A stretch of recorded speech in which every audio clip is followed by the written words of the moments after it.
manok ng kapitbahay. Oh, Lucas, try it and say, oh, dapat na nagaganon. Ganin. Ang sarap. Ready na ang ating ulam. Mom, thank you very much. You know that I love chicken nuggets. Thank you, Mama. Hello mga Gator, it's me again, Mahjong, ang retired na kumyang. And tonight, kasi gabi, ay ako nagaluto na naman ng aming ulam. So para tayo nagkakaroon ng ulam serye. Kaya ako to naisip kasi nag-comment yung Beshi Waps ko doon sa aking post ng tortang, hindi torta pala, yung sisig na talong. Na naalala daw niya yung yamas. Ang tawag din sa amin ay yamas, pero sa ibang lugar, sapal. Yung pinagpagaan ng nyug, ayan. So ito yun, ayan. Na niluto namin noon sa sa kumbento noong nandun pa kami. Tapos, may kwento pa Tapos, syempre chikadora tayo eh. Ang isip ng mga kasamahan kong choir, nung tinanong namin kung ano yung kinakain nila, ang sabi nila ay chicken nuggets. But they do not know na yun ay yamas na Wow! Diba nagkaago ko pa sa baboy? So, ito na ngayon. Ito yung lulutuin nating ulam for tonight. O, diba? Lahat yan eh, kami. Actually, itong recipe na to ay recipe ng kapatid ni nanay na panganay na namatay na. Tapos, niluto to sa amin ng kapatid niya na, si Tita Agnes. So, shout out sa sexy kong tita. Tapos, nakita ko yon, syempre, ginaya ko din. Kaya ito, lulutuin natin at para magaya nyo din. Para tipid ulam, o diba? Kala nyo naman. So, ito yung mga, natin, ingredients na gagamitin. Etong ating sapal ng nyug or yamas. Tapos, harina. Hindi ko nalalagyan kung ilan harina yung gagamitin. Tatansyahin natin kasi ito. Tapos, gagamitin tayo ng 2 itlog. Paminta. Ayan, isama ko na.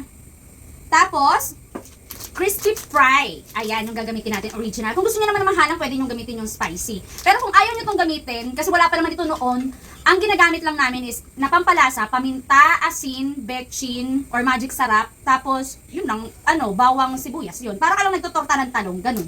Tapos, since ito yung ulam namin, tapos mga bata ko sa ipapakain, ayan, nag-shredded ako ng, carrots at saka ng Baguio beans. So, pwede nyo gamitin instead of Baguio beans para hindi na kayo maghiwa-hiwa, ay pwede kayong gumamit ng malunggay. Ayan. Pwede rin kayong gumamit ng food processor. Ito kasi ginamitan ko ng yad-yad. O, diba? Kasi wala kami nun. Tapos, syempre, gagamitin tayo ng konting tubig. Ayan. Tatansyahin din natin yan.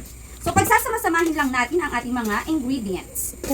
Ang ating, mga gulay-gulay. Sinamahan ko siya ng gulay para naman masustansya. Pero actually, yung original nito, wala siyang gulay-gulay. As in, lang siya, pure sapal. Tapos, eto, ngayon lang, matitikman ng aking mga pamangkin. Papakainin ko sila ng mga susiyan. Yan. Sayang naman, pinagtaguran ko to, kaya kayusin natin ang kainaman. Tapos, etong ating gulay.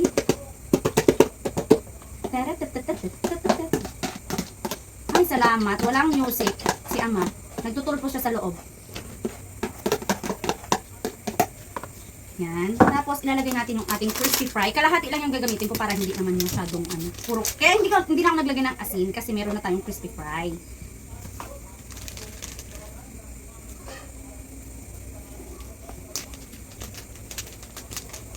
Whoops! Diba? Galing matansya. Haluin muna natin. Diba? Parang yung sapal ng nyug ay kapalit ng karne. Yun. Pero ang magandang gagamitin yung sapal, yung pino yung pagkakayod sa kanya. Para hindi siya, magbubuo-buo na malalaki. Tsaka para hindi halata nung kakain na sapal ng nyug yung kinakain.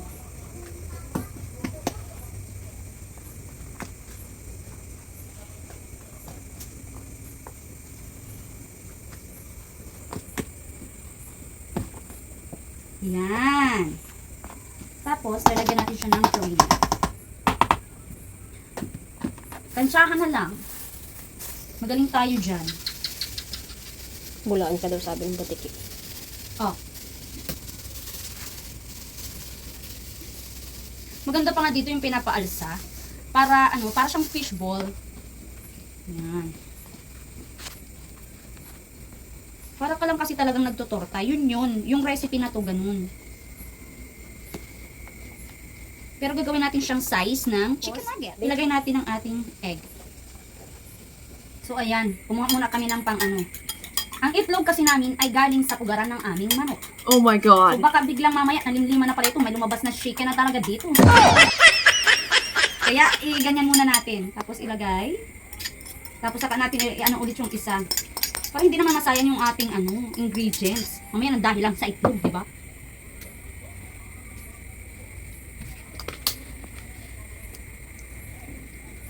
Ay, may sisiw.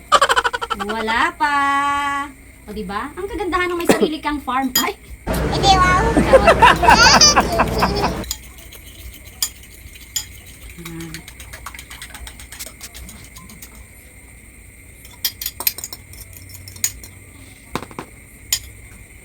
Okay. Isa haluin lang natin yan siya ulit.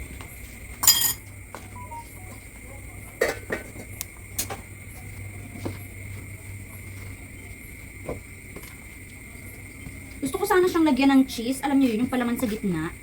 Paano na kinakain? Kaya lang, hindi na siya budget friendly pa ganun. Diba? Ang social naman ng mga pamangkin ko kung papakainin ko sila ng ganun. Samantalang kami nga nung walang gulay. Sapa lang. Diba?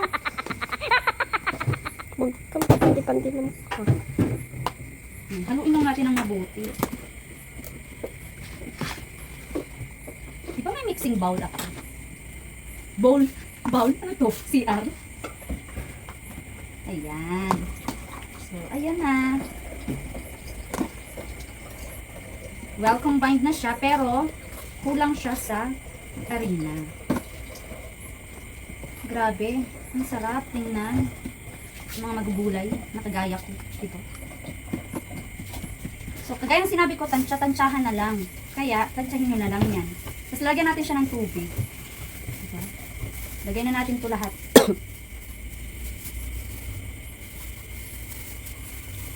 Yan.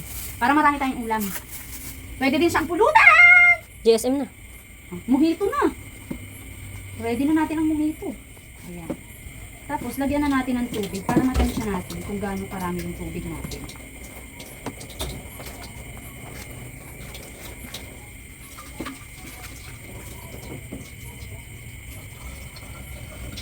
So, kung mahilig kayo sa torta, basic na lang to sa inyo. Yung paghahalo ng mga ingredients. Alam nyo na yun. Basta hindi na siya naghihiwa-hiwalay, dikit-dikit na yan sila. Alam nyo na, ready na yan. O diba, mukha siyang pang mukha siyang pang Shanghai. Mga ante ko. Pwede, pambalot. O sabi ng nanay ko, itry daw namin yun. Pinabalot, parang Shanghai. Di ba? Binigyan pa ako ng idea, mapapagastos na naman. Ng pang-ulam, bukas. Bukas agad-agad. So ayan, I think okay na to. Ipiprito na natin siya, kaya tara na sa ating kusina! So ayan, nagpapainit na tayo ng ating mantika. Medyo mainit na siya. Sa mga bagong nag-aaral magluto, para hindi lahat ng niluluto nyo ay matabang pala or maalat pala. Kasi hindi naman natin pwedeng tikman tong mixture na to, no? Maglagay lang kayo ng isa. Kumbaga, isang peraso, ganun. Tapos, tikman nyo muna. Lutuin nyo, kumbaga. Lutuin nyo, tapos, i-check nyo yung lasa. So, kung matabang, timplahan nyo ulit. Kung sakto lang naman din, okay, dire-diretso tayo sa pagluto. Alam na alam niya ng mga kusinerang nanay. So, ayan. Nilubog ko ang kutsara para hindi dumidikit yung ating mixture. So, ayan. Sisimulan na tayong magluto. Ganyan lang, ipiprito lang natin siya. Medyo hina-hinaan natin ang ating apple kasi parang ang lakas-lakas niya. Nasusunog na. Ano yun? Hilaw. Sunog ay hilaw. Yes. O, diba? Hey! Ganda talaga kapag lubog sa langis, diba? Sa mantika. Kasi, madali siyang maluto. So, alam nyo gabi, diba? Kapag naririnig nyo mga kuliglig, mga kahayup-hayupan sa paligid, eh wala akong noise cancellation.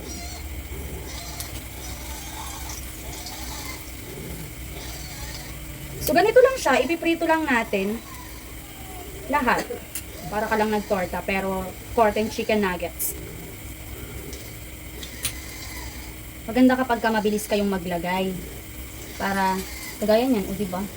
Malapit nang masunog.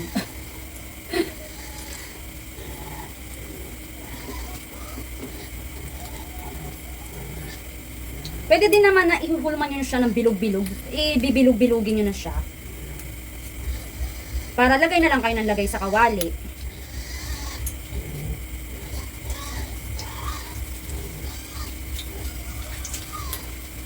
Alright. So, meron na tayong mga naluluto na. Eto, okay na to, oh. Ayan, oh. Okay na yan. Pero medyo papula-pulahin pa natin ng konti. Ayan. So, ready ko lang ang aking, strainer at ang ating, para hindi siya ma-oily. Ito. So, eto, luto na yan. At saka ito. Uy, ang ganda ng niya, oh. Pero kung gusto nyo pa na medyo pa lutong, okay lang din naman. Yan. So, eto, luto na yan. Ready na siya. Huwag nyo masyadong kakapalan kasi baka yung gitna, hindi siya maluto. Tsaka huwag nyo lalakasan yung apoy, yung tama lang. Ayan. So, ayan, lutuin ko na muna siyang lahat and then, balik tayo pagkatapos.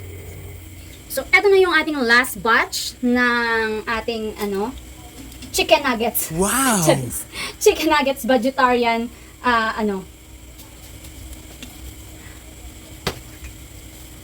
vegetarian meal.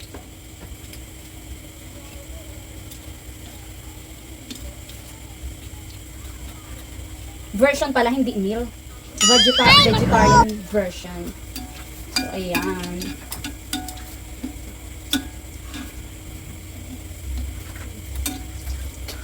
And then, eto na yung ating naluto. Ang dami-dami niya. At nakakatakam na.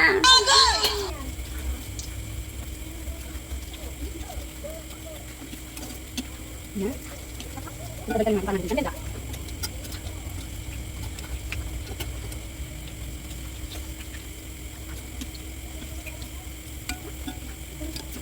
Malapit na tayong matapos. Pwede na tayong kumain. So yan, 4 na lang ang natitira and we're all done. Pwede naman kayong gumawa ng sauce kung gusto nyo. Or gusto nyo yung dressing, pwede din. Yung parang nilalagay sa burger na mayonnaise, na may kasamang ketchup. Yan. So ayan, we're all done. Medyo luto-lutuin lang natin itong isa kasi medyo light pa yung color niya. Ano ba yan? Namamasyal pa nga siya, oh. Ayaw niya pa tumagilid. Okay, bala ko sa buhay mo. So, ayan. Tapos na tayong magluto. Tikiman time. Yan, medyo anuhin ko lang yung gilid kasi medyo light-light pa siya. Ang bango, amoy torta.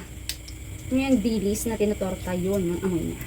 Alright, we're done. So, ayan, pwede natin gamitin etong sweet chili sauce ng UFC. Pero, bala kayo kung gusto nyo yan. Or itong ketchup, or yung sinasabi ko sa inyo dressing. It's up all to you. Kain na! Ginagawa mo! Tikmin muna ng merong ganyan. Oh. Ang lasa. Masarap. Oh, kita mo na. Tapos mamaya may side comment siya pagkatapos ng video. It's me again, Majang, ang vlogger na retired kunyang, na nagsasabi na kahit gaano ka-year ang buhay, don't forget to smile.